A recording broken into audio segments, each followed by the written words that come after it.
38-ാം വയസ്സിൽ പ്രിയ നടൻ്റെ മകൾ ഗായത്രി അന്തരിച്ചു. തെലുങ്ക് നടൻ രാജേന്ദ്ര പ്രസാദിൻ്റെ മകൾ ഗായത്രിയാണ് അന്തരിച്ചത്. ഹൈദരാബാദിലെ ആശുപത്രിയിൽ ചികിത്സയിലിരിക്കെ ഹൃദയാഘാതം സംഭവിക്കുകയായിരുന്നു. ശനിയാഴ്ചയാണ് അന്ത്യം സംഭവിച്ചത്.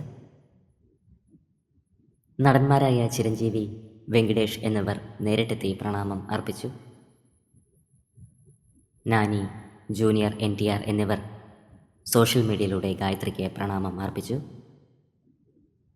അപ്രതീക്ഷിത വേർപാട് വലിയ നടുക്കമാണ് സൃഷ്ടിച്ചിരിക്കുന്നത്. ഗായത്രിക്ക് 38 വയസ്സായിരുന്നു. അകാല വിയോഗ വാർത്ത തെലുങ്ക് സിനിമാ ലോകത്ത് തന്നെ ദുഃഖത്തിലാഴ്ത്തി.